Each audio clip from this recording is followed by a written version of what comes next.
Anyone that's been to a sporting event, the atmosphere before a game, I think Game Time Decisions has that same exact atmosphere. This is our arena.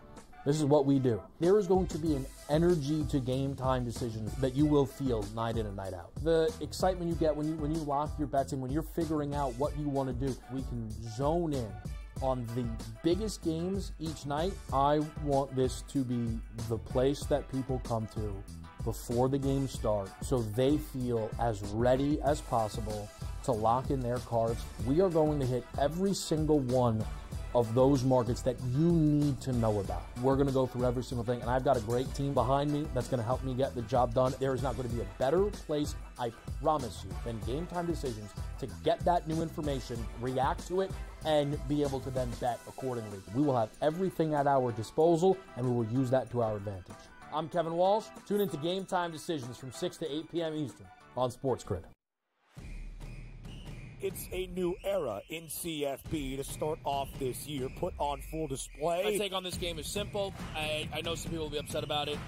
Good riddance to the Pac-12. Can you do it in terms of the week to week to week? I don't see a pathway for this team to miss the college football playoffs. We want to make sure you have those best bets in the entirety of our betting cards. That was in! But he had that Only on SportsGrid. The sharpest football contest show in the land. The Las Vegas Football Contest Show focuses on Circus Sports Million, Circus Survivor, and the Westgate Super Contest, handicapping the games and releasing our contest picks every week of the season. With two former Super Contest winners, Brady Cannon and James Salinas, a former NFL player, Mike Pritchard, and over $1 million in contest prize money won combined, the Las Vegas Football Contest Show will have you prepared this season like...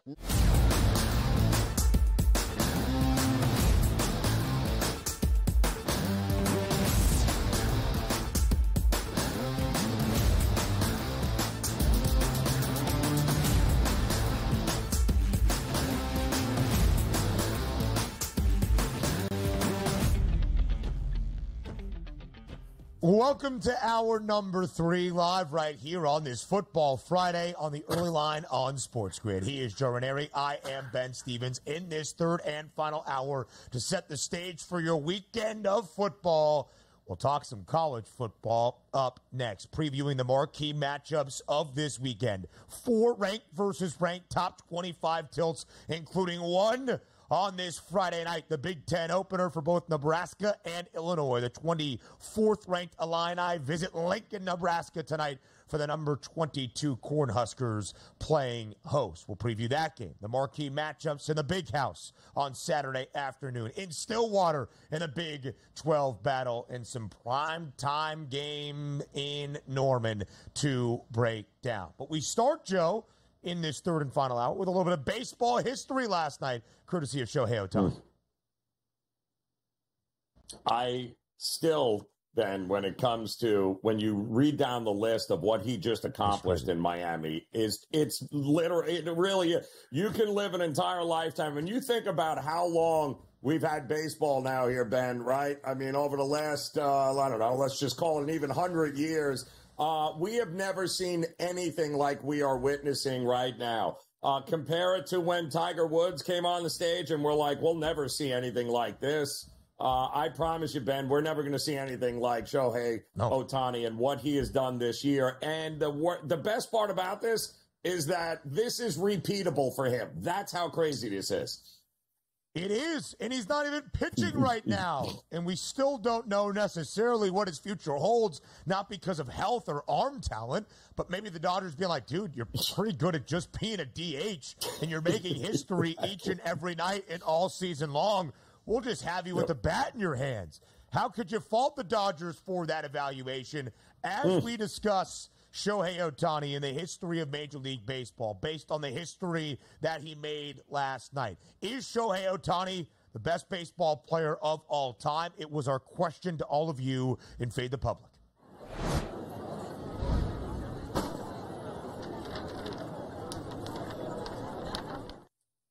At SportsGrid on Twitter, is Shohei Ohtani the best baseball player of all time? Yes or no? 58.5% of the public, Joe, saying yes. It's the way I voted. How about you?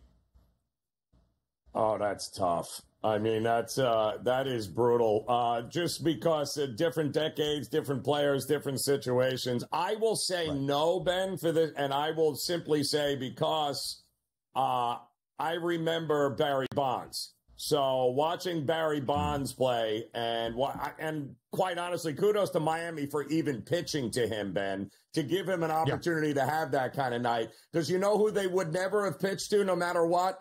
Barry Bonds. He'd have had 4 intentional walks in the game before they ever allowed that to happen. So while it's impressive, I would say he's one of the top 2 or 3 all-time greatest. I think Shohei Ohtani is the greatest player of all time. Of course, as we compare him, we do to Babe Ruth because the Babe also pitched as well. Barry Bonds is a great answer as well. There are so many that could fill out this list. You could think of everybody that has played this sport with the long history as it is known in America's pastime. I'm not going to give you win shares or any of the metrics that would determine why Shohei Ohtani is the best player, but just a little bit of career context for this guy already. He is going to win his 3rd MVP award in the last 4 years, the 3rd MVP hardware of his career. 1 in the National League, 2 in the American League. He was the AL MVP in 2021 and in 2023. If Aaron Judge did not make history in 2022, he would have won it once again. He finished runner-up to Judge. Aaron Judge had 62 home runs, the most we have ever seen in the history of the AL. He finished 4th in Cy Young voting, though, in 2022 because of his brilliance on the bump. Joe, I'm not sure we're going to see him pitch again. Honestly, I think it will be a fascinating conversation for the winter months, depending on what the Dodgers do and what their decision is. We expect his arm to be healthy after the elbow surgery that he had to cut his 2023 campaign on the bump short for the Angels. Now, what we saw last night was absolutely electric and historic. 3 home runs,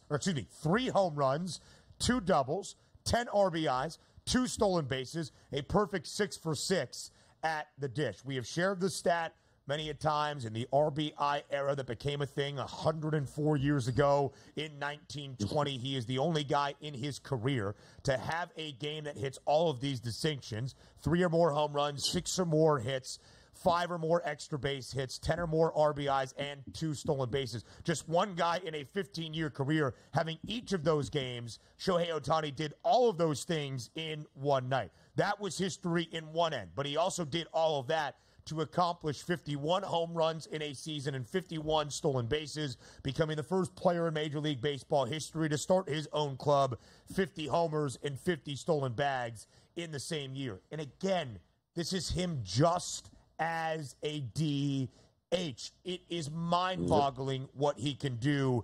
And because of that, Joe, maybe I'm a prisoner of the moment, but I think we're very lucky to watch Shohei Ohtani on a baseball diamond. He is the best player of all time in my estimation.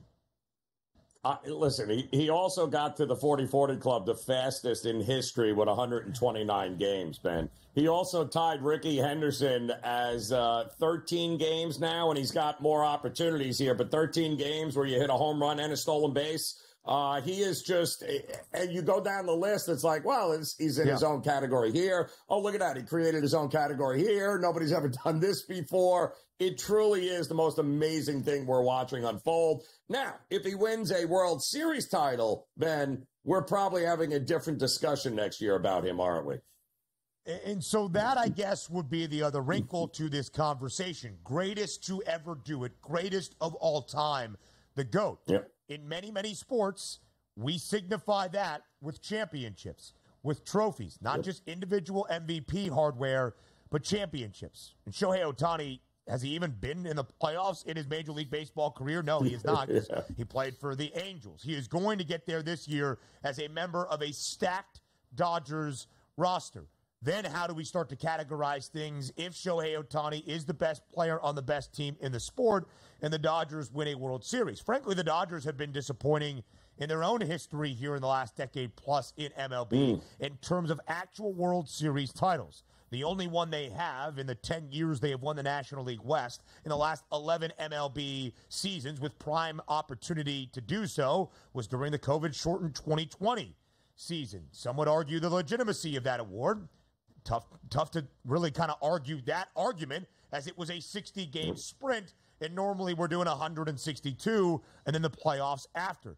10 divisional crowns in the last 11 years, soon to be 11 in the last 12 seasons. In the 10 previous, Joe, they've only made it to the World Series 3 times. They have not been there at the end of the road of a very long one in MLB. Is Shohei Ohtani the difference?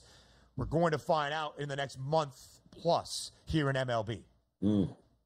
Yeah, and that to me is really where that's where legacies are made, right? In October. Then you can be, listen, Mike Trout has the greatest WAR we've ever seen, right? Congratulations. How many postseason games has he played in? And does anybody even remember him come October? This is where Ohtani can cement himself as the GOAT of all time if a ring is on his finger here next year. Yeah, absolutely so. And that will be a part of it. Also, do not forget, Shohei Ohtani has only been in Major League Baseball for 7 years.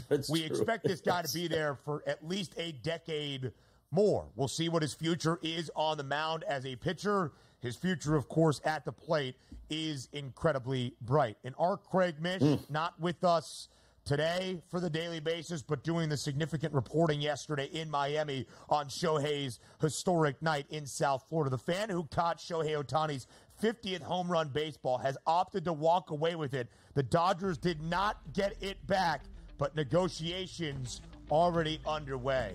It's what we love Craig to do. College football conversations next.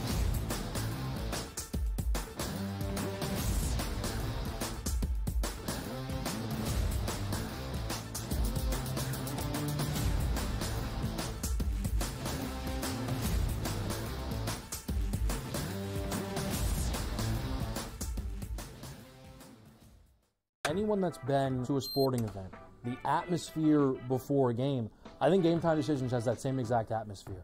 This is our arena. This is what we do. There is going to be an energy to Game Time Decisions that you will feel night in and night out. The excitement you get when you lock your bets in, when you're figuring out what you want to do, we can zone in on the biggest games each night. I want this to be the place that people come to before the games start so they feel as ready as possible to lock in their cards. We are going to hit every single one of those markets that you need to know about. We're going to go through every single thing, and I've got a great team behind me that's going to help me get the job done. There is not going to be a better place, I promise you, than Game Time Decisions to get that new information, react to it, and be able to then bet accordingly. We will have everything at our disposal, and we will use that to our advantage. I'm Kevin Walsh. Tune into Game Time Decisions from 6 to 8 p.m. Eastern on SportsGrid. It's a new era in CFB to start off this year, put on full display. My take on this game is simple. I know some people will be upset about it. Good riddance to the Pac-12. Can you do it in terms of the week-to-week? I don't see a pathway for this team to miss the college football playoffs. We want to make sure you have those best bets in the entirety of our betting cards. That was but he had that Only on SportsGrid. The sharpest football contest show in the land, the Las Vegas Football Contest Show, focuses on Circa Sports Million, Circa Survivor, and the Westgate Super Contest, handicapping the games and releasing our contest picks every week of the season. With 2 former Super Contest winners, Brady Cannon and James Salinas, a former NFL player, Mike Pritchard, and over $1 million in contest prize money won combined, the Las Vegas Football Contest Show will have you prepared this season like none other.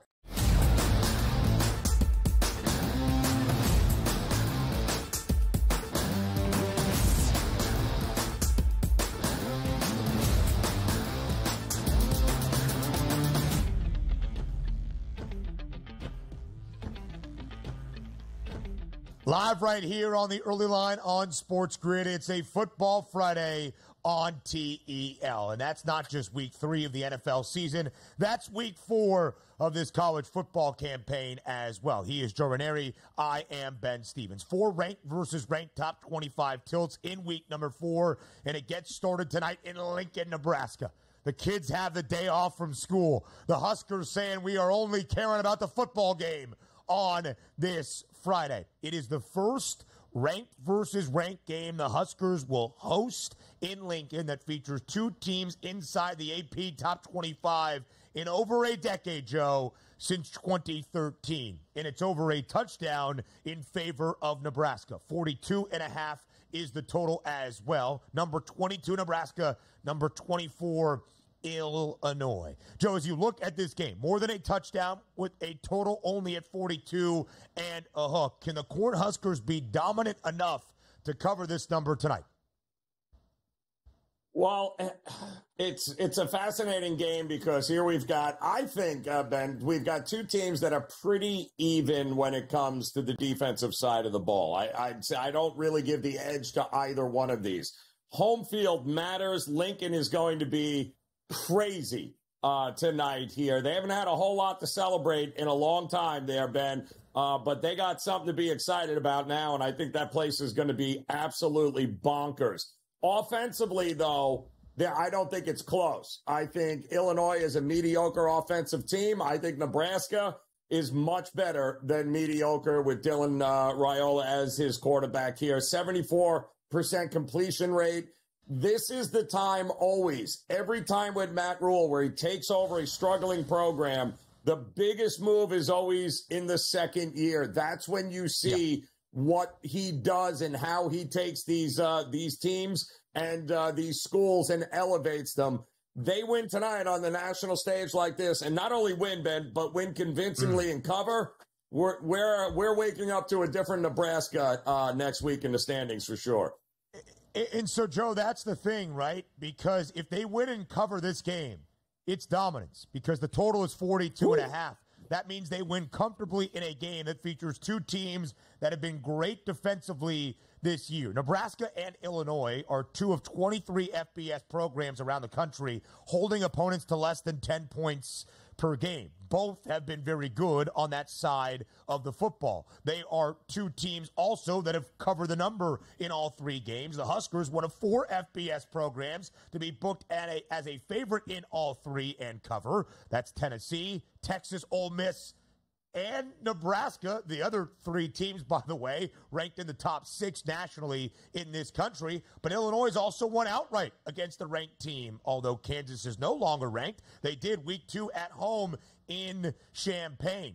Illinois' defense has been great. They have forced 8 takeaways. The biggest key in this game, Joe, is Illinois on the ground. Can they generate anything offensively against a Huskers defense that is now top 10 once again in rushing defense with Tony White, the brilliant DC?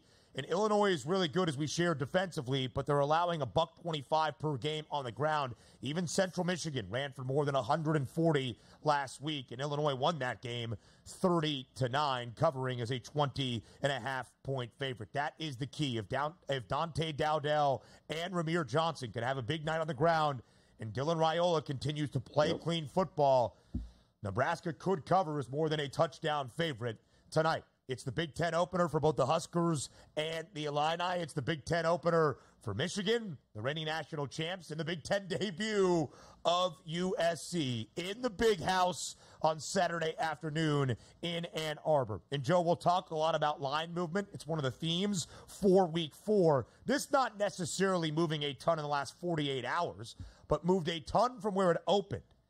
In the summer, Michigan was a 9.5-point favorite for the early look at this Week 4 matchup in the Big Ten opener against Southern Cal. It is now 5.5 points, 2 touchdowns of movement in favor of USC. Is the move too drastic, or does it feel fitting for where these two teams enter this Week 4 matchup? I got to say, we have never seen a look-ahead line like that. And now here we go, Michigan again at home, being an underdog, getting 5.5 points. We had the same conversation a couple of weeks ago about Texas, right? We said, how in the world, why are they just begging you to take Michigan? Like they're begging you. Well, I think we're at the point now where you have to make a decision with this Michigan team. If they are an underdog at home, then there's probably a good reason for it. Coming off a bye, Lincoln Riley offensively Can they have success against this defense that's been on the field entirely too much so far this season for Michigan here? You got a quarterback change, but the quarterback change just means they're going to run the ball more. And if they're going to run the ball, that's the one thing the USC defense has not been good at so far this year. But they know what's coming out of the bye. Can they make the adjustments and win this game rather easily? I'm of the mindset it's a down year for Michigan. When they are getting points at home, they're getting them for a reason, and chances are it's probably not enough. They were the underdog against Texas near a touchdown. The Longhorns brought the fight to the Maize and Blue. They held Michigan to only 80 yards on the ground. Davis Warren started that game.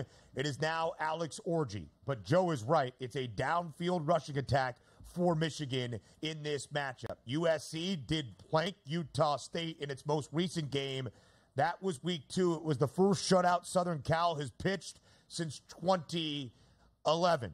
Can they stand the test, though, against a Michigan offense that ran for more than 300 last week against Arkansas State? And that is going to be the theme. Run the damn ball for the Maize and Blue on Saturday. Less than a touchdown now, Joe, in favor of Tennessee on the road in Norman. We said this stat yesterday. It's a top 15 tilt. Oklahoma, number 15 in the country. The last time a ranked Oklahoma program was a home underdog of 4 points or greater, 1978. What do you make of the spread near a touchdown in this one?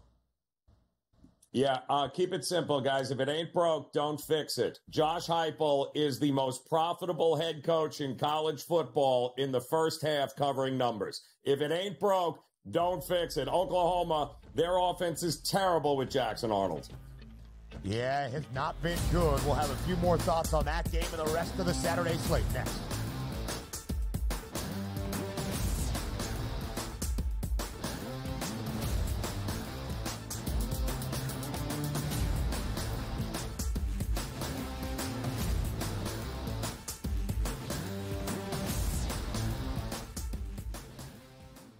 Want to know who to draft and who to avoid in fantasy football? Or want to know who to place NFL season future bets on?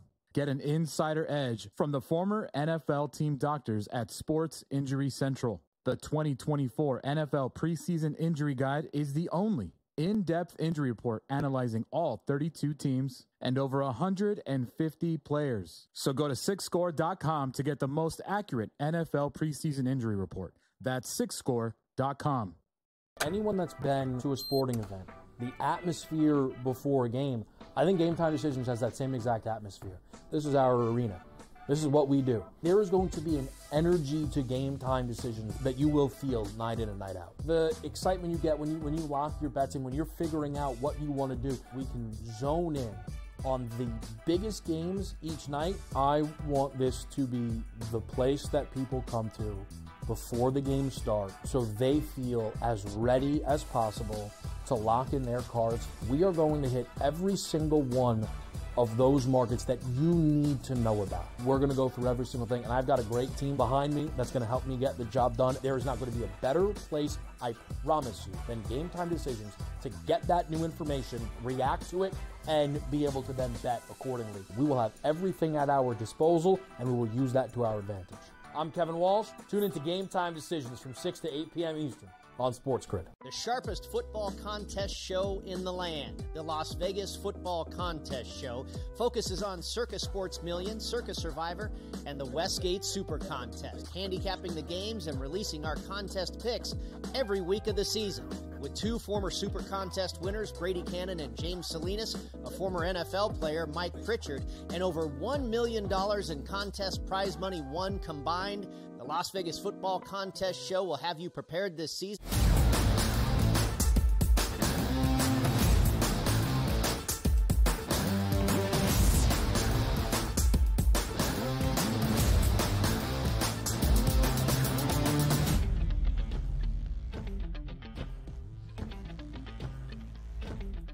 The SEC debut for number 15, Oklahoma. The SEC opener for who has been the most impressive cover team in the country so far this year, 6th-ranked Tennessee. Under Josh Heupel, who of course knows Norman very well, led Oklahoma to a BCS national championship in 2000, worked on the staff for nearly a decade as a quarterbacks coach and then a co-offensive coordinator under Bob Stoops. He became the head coach in Knoxville, Joe, in 2021. In that span, Tennessee is 22-9 against the spread as the favored side. That is the fourth best cover percentage in that time in college football. This year, they're a perfect 3-0, covering games by more than 27 points per game on average. It is the best cover margin by a good margin in college football. But you've got an Oklahoma team ranked in a conference matchup with the first true road test Tennessee has seen this season. Yes, they went to Charlotte, hammered a ranked foe at the time at NC State.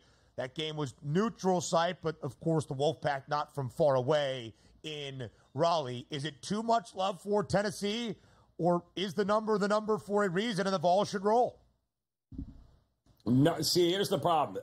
Oklahoma's offense. We know defensively they're going to give Tennessee a run for their money. And as much success as Tennessee has had offensively again so far, it's been non-conference play. And quite honestly, it's games that they should have handled, and they did. And they've handled them pretty impressively, which is what Josh Heupel does. Yeah.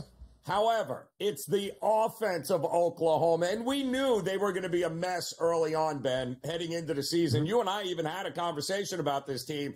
We said they're going to have 5 new starters on the offensive line here. It's going to take them a little time. I don't know that they've had enough time against Tennessee. This is their first true road game. My fear is Tennessee gets out and plays this game from in front, which forces Oklahoma to become one-dimensional, and that is why this is a touchdown line and not anything lower.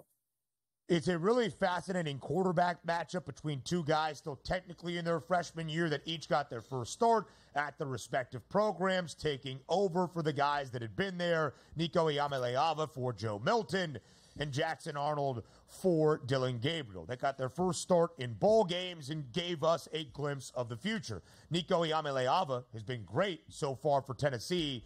Jackson Arnold, not so much. Less than $175 through the air in all 3 games, but maybe even more damning, Joe. He's OU's leading rusher with 159 yards on the ground so far. Tennessee is the best scoring offense in the country and the second best total offense in the country. That was expected. Again, it's been Kent State and Chattanooga, although a power conference team that has been really good in NC State and was ranked at the time. They only allowed 3 points to the Wolfpack. They're the second best total defense in the country, are the Volunteers. And Oklahoma is the third worst offense in the SEC, only better than South Carolina and Kentucky. And at least the Gamecocks and the Cats have played a couple of conference games. Now let's talk about the other showdown in the state of Oklahoma on Saturday. Joe's alma mater, the Pokes of Stillwater, a 2.5-point home favorite now against Utah. It is a ranked versus ranked game. Oklahoma State 14th in the country. Utah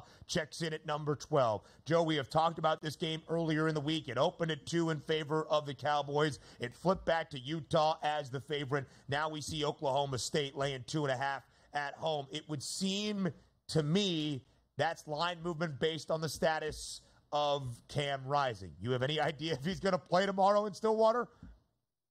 Well, the market seems to continue to think they do, Ben, and let's just go back. We talked about this on Tuesday.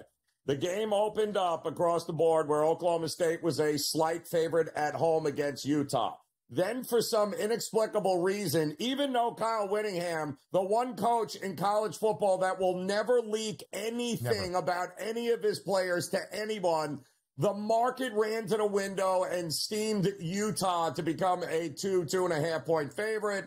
Only a couple of days ago to hear that, well, maybe he's not playing, so the market ran and steamed Oklahoma State back to 2.5, and here we are, Ben. I don't care whether he plays or he doesn't play.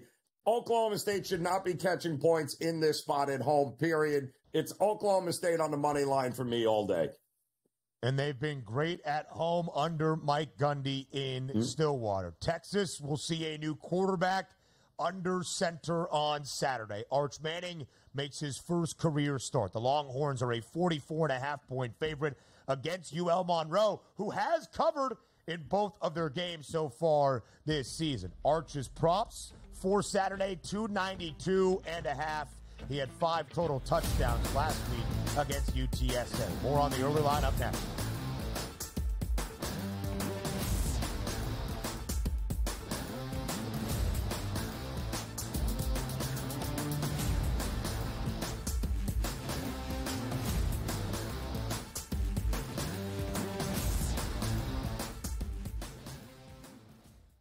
Anyone that's been to a sporting event, the atmosphere before a game, I think Game Time Decisions has that same exact atmosphere.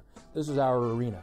This is what we do. There is going to be an energy to Game Time Decisions that you will feel night in and night out. The excitement you get when you lock your bets in, when you're figuring out what you want to do, we can zone in on the biggest games each night. I want this to be the place that people come to before the games start so they feel as ready as possible to lock in their cards. We are going to hit every single one of those markets that you need to know about. We're going to go through every single thing, and I've got a great team behind me that's going to help me get the job done. There is not going to be a better place, I promise you, than Game Time Decisions to get that new information, react to it, and be able to then bet accordingly. We will have everything at our disposal, and we will use that to our advantage.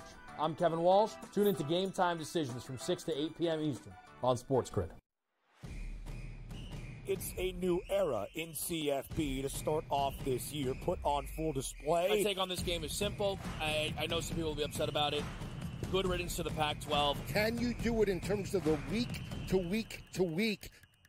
I don't see a pathway for this team to miss the college football playoffs. We want to make sure you have those best bets in the entirety of our betting cards. That was again! But he had that Only on SportsGrid. The sharpest football contest show in the land, the Las Vegas Football Contest Show, focuses on Circa Sports Million, Circa Survivor, and the Westgate Super Contest, handicapping the games and releasing our contest picks every week of the season. With 2 former Super Contest winners, Brady Cannon and James Salinas, a former NFL player, Mike Pritchard, and over $1 million in contest prize money won combined, the Las Vegas Football Contest Show will have you prepared this season like none other.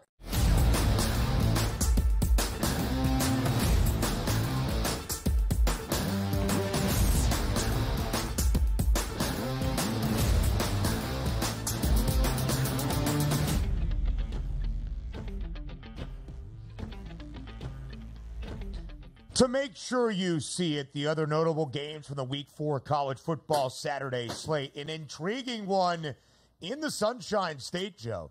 South Florida hosts Miami as a 16.5-point dog. Miami has been great this year, barely missing out on covering all of its games, missing out by the hook against Florida A&M. But Cam Ward is now the Heisman Trophy favorite. He has thrown for at least 300 yards in all 3 games. Big 12 opener between K-State and BYU. The Cougs getting 6.5 in Provo. LSU takes on their second team from L.A., that would be UCLA. Hefty spread in favor of the Bayou Bengals, who have been shaky. A spot a lot of people are looking, Joe. Louisville, 10.5-point favorite against Georgia Tech. We know how good the Yellow Jackets have been as an underdog under Brent Key. Loser of the game in Starkville on Saturday. Might as well pack it up for the rest of the season. I don't think Jeff Levy's going to be fired if the Bulldogs lose. If Florida loses, Billy Napier's not making his way back to Gainesville. And what a statement we could see on Saturday night. Florida State and Cal. Yes, Florida State and Cal. The Bears a perfect 3-0. The Noles winless 0-3. All of the narratives and storylines for a Saturday in college football. Yeah, and those two at the bottom there just absolutely head-scratching. How Florida is laying a touchdown against anybody is beyond me on the road. And I'll tell you, those 2 teams from Florida, I watched quit on their coaches at certain points in those games last week there. A&M for Florida at home in the Swamp, and Florida State. In what world should they be a favorite again at home? They've been a favorite in every game and not close. They're a favorite again against Wilcox and Cal, who did a pretty good job of showing up as an underdog against Auburn, didn't they, on the road? No idea what these lines are all about here. Cal is 3-0 for the first time since 2019. They've won 6 straight regular season games. They are 2-0 against the spread against FBS opponents. Justin Wilcox is doing good things for the Bears, and Jaden Ott is supposed to be back, listed as probable tomorrow against an FSU defense that is really struggling to stop the run. And not just in this dismal start, but even last year when they were 13-0, not 0-3. So that's college football. You'll see Joe live on college football, in-game live, game day. I'll be there for a few minutes as well. And, of course, we'll set the stage for everything you need to know. College football today starts at Saturday, 9 a.m. Eastern time tomorrow. All right, Joe, let's get ready for Sunday, though, around the National Football League as we do our Pick Six. A reminder, if you have not been with us just yet on a Football Friday, here are the components of a Pick Six. Our favorite anytime touchdown prop, our favorite moneyline underdog to win outright, our favorite under of the weekend. It could be a team total or a game total.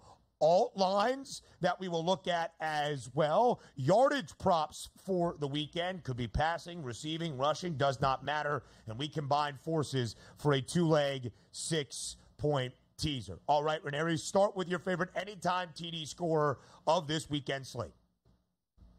All right, so we're going to start, I think, keeping it pretty simple, right? I am going to go for an anytime touchdown to the game in which I think is going to see the most points, and that's going to be Arizona hosting Detroit. I'm going to go with Jahmyr Gibbs as an anytime touchdown. Listen, you can be sold all you want against the Rams with this Arizona defense. I'm not. I do think, in fact, that the run defense is going to be weak. I think Gibbs, who is going to get the bulk of the carries for Detroit in this game, I think he's going to have a huge opportunity to have a big, and I mean big game here against this rushing defense of Arizona. Give me Gibbs for an anytime touchdown and yardage props and everything else that you want to talk about. Joe, I am right there with you in that game. 51.5 is the number between the Lions and the Cardinals in Glendale on Sunday. It is the highest total of the entirety of the Week 3 slate. I think we will see some points. I think we will see a very competitive football game. I think it's going to be really, really good between the Lions and the Cards. So I'll go to the other side. James Conner, anytime TD at -115. He has scored in both games this year. And again, 51.5 is the highest total of the weekend. I think James Conner is a factor. Now the fun part. Moneyline underdogs with some plus money. Who wins outright on Sunday? Yeah, I'm going to go. We talked about this game a little bit earlier, but I'm going to go to the one game in which I trust clearly one side over the other, and that's going to be the Chicago Bears. Small dog in this spot here, but they did open up as a 2.5 point underdog in here. The money has continued to roll in throughout the week on them, and I told you, this comes down to the defense of Indianapolis not being able to stop the run for anybody. We're talking about a Chicago Bears team that is going to want to run the ball, and Anthony Richardson has got a recipe for a disaster against this Chicago defense, the way he has no idea where the ball is going. I like Chicago in a big way here to pull the upset on the road against Indy. Third career start for Caleb Williams, the de facto rookie season for Anthony Richardson. Neither guy has been very good this year. Caleb, 56.1% completion percentage. It's bottom 6 out of the 32 qualified starting quarterbacks through 2 weeks. Anthony Richardson is the only guy with less than 50% as his number in terms of completion percentage. If there was a fear for AR, it wasn't the talent or athleticism out of Florida. It was his lack of experience and his inability to be accurate even in college. 53.8% during his only season as a starter at Florida back in 2022. You might think I'm crazy, and maybe I am. Moneyline underdog, the Carolina Panthers in Las Vegas on Sunday. It just feels like the game that Andy Dalton wins. In the one start that Dalton made last year, on the road in the Northwest against the Seahawks, he threw for 361 yards and 2 touchdowns. In the 18 games that Bryce Young has started in his NFL career, he has thrown for more than 250 once. Andy Dalton did it in his only game that he has started in the last year plus. And Carolina made that a single-score game, Joe, 22-20 early in the fourth quarter before the Seahawks did prevail. It was 37-27, though. Seattle did cover, but it was the best offensive output we have seen out of the Panthers since the beginning of 2023. And, Andy Dalton does have that experience. He's actually a perfect 4-0 against this Raiders organization in his lengthy NFL career. Give me the Red Rocket, leading the Panthers to just their third win in the last 20 games since the beginning of 2023. Yeah, and if you were paying attention earlier in the week, there were a lot of very big numbers available. 6.5s were out there, even still after the announcement was made. So it pays to shop around and to jump on situations like that, Ben, fluid situations when you can. So I can't wait to watch that game, as disgusting as it sounds. Yeah, it's going to be a fascinating watch, albeit a disgusting one, to say the least. And all the credit to Antonio Pierce and Las Vegas, by the way. They're 8-2-1 against the number. They won outright as an underdog a week ago under Antonio Pierce as the interim head coach, now the permanent head coach. Just think it's a spot for Carolina, and not sure the Raiders should be laying 5.5, even against a team like the Panthers, just here yet. Your favorite under of the weekend is in which game, Ranieri?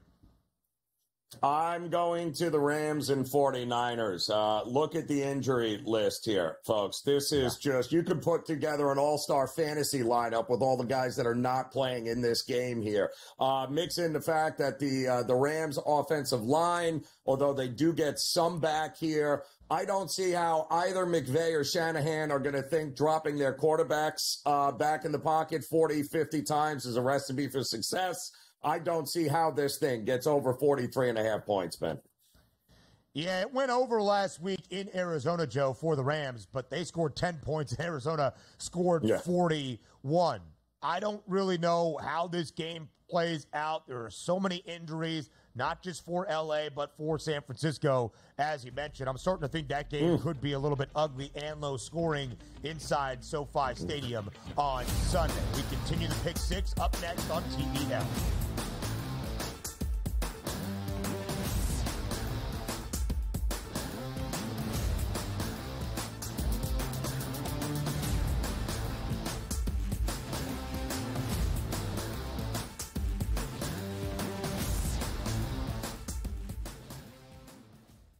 Anyone that's been to a sporting event, the atmosphere before a game, I think Game Time Decisions has that same exact atmosphere. This is our arena.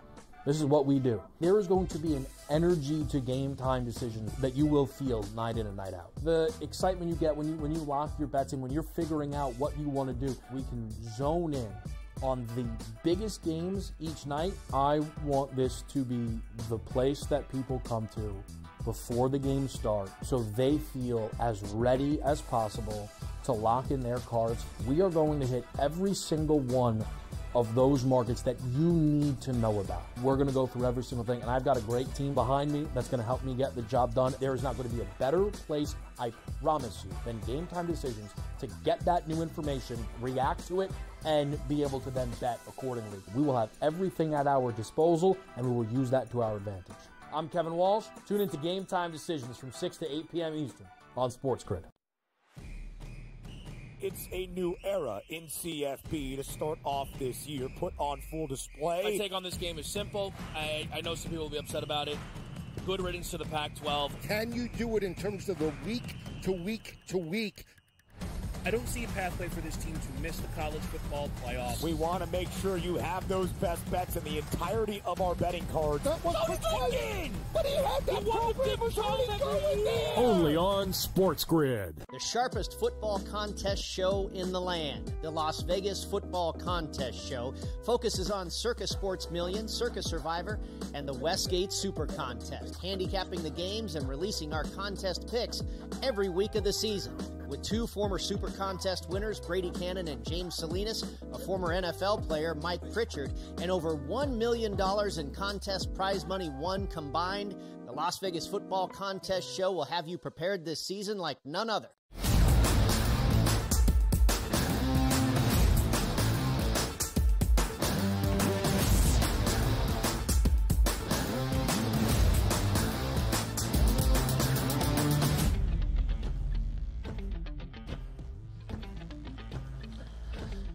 So earlier in the show, as we looked at the entirety of the Week 3 Sunday slate around the NFL, my co-host today, Joe Ranieri, said that he liked the over and seeing some points in Tampa between the Buccaneers and the Broncos. Joe, if that is the case, I hope it's Tampa scoring 40 and the Broncos scoring 7, or at least less than 16 and a half, because my team total and my favorite under of the weekend is Denver, under 16 and a hook. They scored only 6 points last week against Pittsburgh. Sure, they scored 20 in the opener against Seattle, but Bo Nix still turned the football over 2 times in that football game. And the Bucs have been wildly impressive this year, also because of the defense. 1 for 7, that was the Lions last week. Bend but do not break in the red zone, only allowing 16 points to Detroit in a game that featured a pregame total north of 50 that stayed well under. And Washington, with Jaden Daniels against some backups, did score on their final offensive possession as that game was wasting away. They did score 20 points, but really it was 13 points for the Commanders early. I'm buying into this Buccaneers defense. I am not buying into this Broncos offense until proven otherwise, until proven that Bo Nix is not going to throw the football to the other team multiple times in a single game. Broncos team total under 16.5. So let's say it's 28-14, Joe. Tampa wins comfortably. We go over 40 and a hook for the game, huh? That's exactly what I've got. I don't need them to get 17 points there, Ben, to get this thing up and over, because I do think the Buccaneers will have a good day offensively and will be able to move the football rather easily. Let's go alternate lines now, a different way of approaching the Sunday slate and some of our favorite matchups. Joe, which team catches your attention?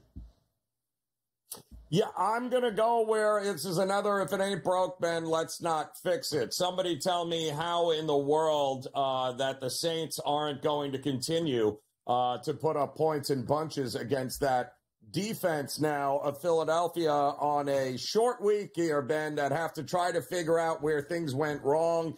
The Saints, to me, I've got at least 28 or more points in this game coming. I have it. I do think this could also be one of the more higher scoring games, especially early. But yeah, I would look to grab as many alt line New Orleans team totals over and correlate the props in that game on the New Orleans side, because I do not trust Philadelphia's defense on the road to do anything to come up with answers to stop this team. They can't get to Derek Carr. He's going to pick them apart. Let's stay right there then. Derek Carr is my alternate line. 250 passing yards or more at plus 140. His prop is 232.5, a number that both of the QBs Philly has faced this year have gone over. Kirk Cousins, 241, albeit 70 on the final offensive drive that led to the comeback for the Falcons. Jordan Love had 260 in week number 1 out in Sao Paulo. But Philadelphia, Joe, was the 3rd worst passing defense in the NFL a season ago, allowing 256 yards per game. They're giving up 241 on average this year, and that incorporates some sacks in there as well. But Philly has not pressured the quarterback much. The Saints, we thought there was some concern with the offensive line, not here yet this season, and the Eagles have only recorded 3 sacks. In 2022, Philly was one of the best passing defenses in the National Football League because the team had 70 sacks. They had 4 guys with 11 sacks.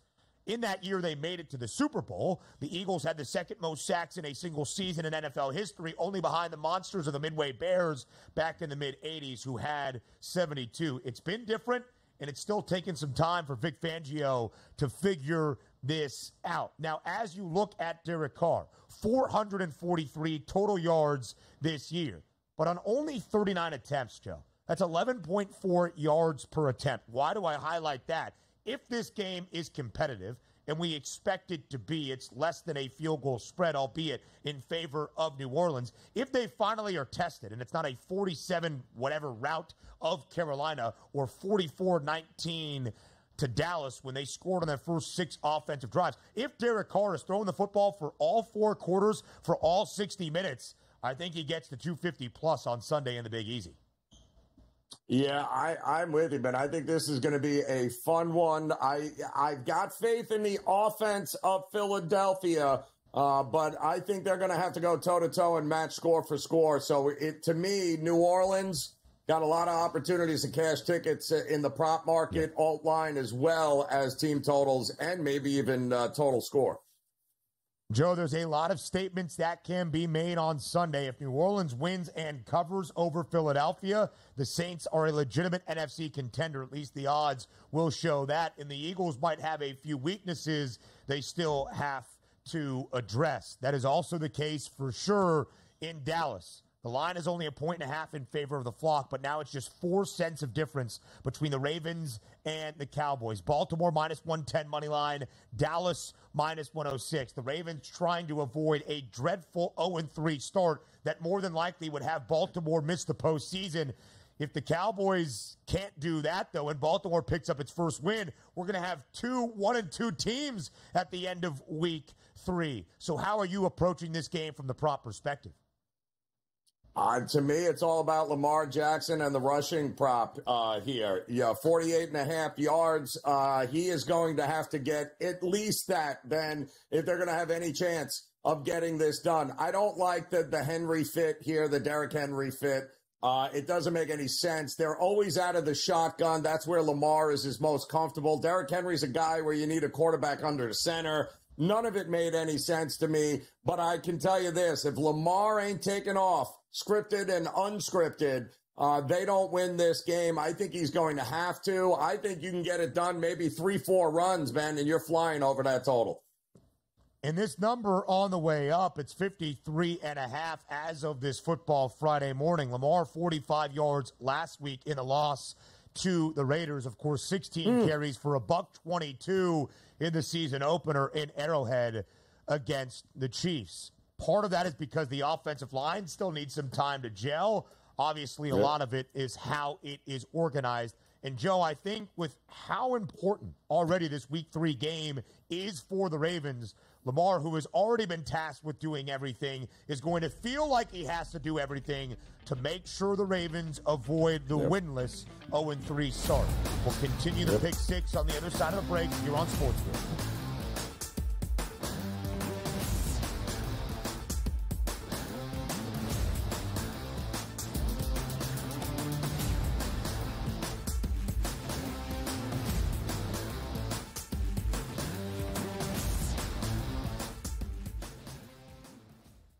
Anyone that's been to a sporting event, the atmosphere before a game, I think Game Time Decisions has that same exact atmosphere. This is our arena. This is what we do. There is going to be an energy to Game Time Decisions that you will feel night in and night out. The excitement you get when you lock your bets in, when you're figuring out what you want to do, we can zone in on the biggest games each night. I want this to be the place that people come to before the games start so they feel as ready as possible to lock in their cards. We are going to hit every single one of those markets that you need to know about. We're going to go through every single thing, and I've got a great team behind me that's going to help me get the job done. There is not going to be a better place, I promise you, than Game Time Decisions to get that new information, react to it, and be able to then bet accordingly. We will have everything at our disposal, and we will use that to our advantage. I'm Kevin Walsh. Tune into Game Time Decisions from 6 to 8 p.m. Eastern on SportsGrid. It's a new era in CFB to start off this year, put on full display. My take on this game is simple. I know some people will be upset about it. Good riddance to the Pac-12. Can you do it in terms of a week-to-week-to-week? I don't see a pathway for this team to miss the college football playoffs. We want to make sure you have those best bets in the entirety of our betting cards. That was again! But he had that Only on SportsGrid. The sharpest football contest show in the land, the Las Vegas Football Contest Show, focuses on Circus Sports Million, Circus Survivor, and the Westgate Super Contest, handicapping the games and releasing our contest picks every week of the season. With 2 former Super Contest winners, Brady Cannon and James Salinas, a former NFL player, Mike Pritchard, and over $1 million in contest prize money won combined, the Las Vegas Football Contest Show will have you prepared this season like none other.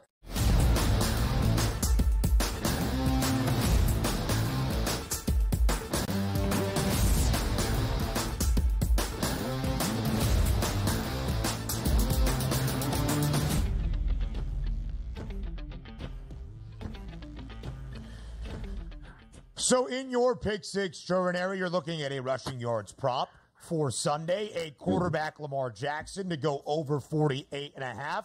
I'm also looking at a rushing yards prop on Sunday in a game that you detailed where the under might be the focus. It might not be the explosive offensive game we might have expected earlier in the season, where running the football might be the way things get done. Jordan Mason for San Francisco, over 91.5 rushing yards against the Rams on Sunday. San Fran, a 6.5-point road favorite for the Rams' home debut in SoFi. But there are so many injuries. For the Rams, I don't even know where to begin, but Puka Nacua, Cooper Kupp, at least he's not on the IR. Numerous injuries on the offensive line and defensively for L.A. For San Francisco, though, Christian McCaffrey on the IR. Deebo Samuel set to miss this one with a calf injury. George Kittle not at practice yesterday, now dealing with an injury as well. Jordan Mason has been the constant, at least 100 yards on the ground in both, over that number of 91.5, 147 week number one against the New York Jets, who are better against the run than the Rams. Third worst rushing defense so far, Joe, allowing 197 yards per game. The Lions had their way. The Cardinals last week had their way. With so many injuries offensively for the 49ers, they trust in Jordan Mason over 91.5 rushing yards. Yeah, it's they're going to have that. But two of the better offensive-minded head coaches are going to struggle to draw plays and score some points in this one, Ben. Yep, they are. Kyle Shanahan, by the way, 10-5 straight up against Sean McVay, including the postseason, as those friends will duke it out on Sunday in Los Angeles. Now we finish with a combined 6-point two-leg teaser. Joe, both weeks I have let us down. I had the Bengals minus 1.5 against the Patriots. They lost outright. I took the Cowboys down to a pick last week at home against the Saints. They lost outright. I need to come through, so let me start here. Chargers up through two key numbers. They're a 1.5 dog in Pittsburgh against the Steelers on Sunday. We'll go through 3. We'll go through 7. The Chargers getting 7.5 in a game that features the lowest total of the weekend, 35 and a hook. I do think L.A. has a good chance of winning outright in this football game where it is, but I'll tease them up to 7.5. Yeah, I don't mind that, Ben. I'm going to go on Monday night, and I am going to take as many teasers as I can with the Cincinnati Bengals down to 1.5. Get them under a field goal. I just need them to win the game. I can promise you that Joe Burrow and company here will win their third game of the season, like they have done, Ben, pretty much every year since starting 0-2. This is where they come. Keep in mind, the Washington defense forced the Giants into just 2 punts last week. 2 punts. They allowed 37 points to the Bucs in week 1. I can tell you, Burrow and company, T. Higgins is moving towards playing. They're saying, yeah, give me Cincinnati in a blowout fashion. I'll move them down to minus 1.5. And, of course, they did put up a lot of points last week in Kansas City in a game that was slightly spoiled due to the fact of a pass interference call on Dejon Anthony. Joe, in fact, in each of the past 2 years when they have started 0-2, they have won 4 of their next 5 games. And, in fact, they have won week 3 every single season. So that's a good note for Cincinnati. We shared it earlier in the show. Since the postseason expanded in the National Football League to 7 teams making it per conference, 4 division winners, and the additional wild card team, only twice out of the 32 teams that have started 0-2 in now the 4+ years have we seen, or in the previous 4, I should say, have we seen a team make the playoffs. The Bengals in 2022, the Texans a season ago. We have only seen one team, though, in this millennium since 2000 start 0-3 and get to the postseason. It was the 2018 Texans, which means Monday night for the Bengals, desperately important, which means Sunday for the Ravens, desperately important in Dallas. Ranieri, great stuff as always, my friend, on this Football Friday. We will talk tomorrow on college football in-game live. Wait. Looking so forward to it. A lot of this is what it's all about. We got conference games now. We've got do or die for the NFL. And we got postseason baseball. Ben, doesn't get any better. Ranieri, our noon slate tomorrow, though, noon Eastern time, the early window of college football, a little bit lackluster at 3:30, though, and into the primetime hours, it definitely picks up. Ranieri, have a great weekend. We'll talk tomorrow. Everybody out there, have a great weekend. The early line returns on Monday, 8 a.m. Eastern time here on SportsGrid.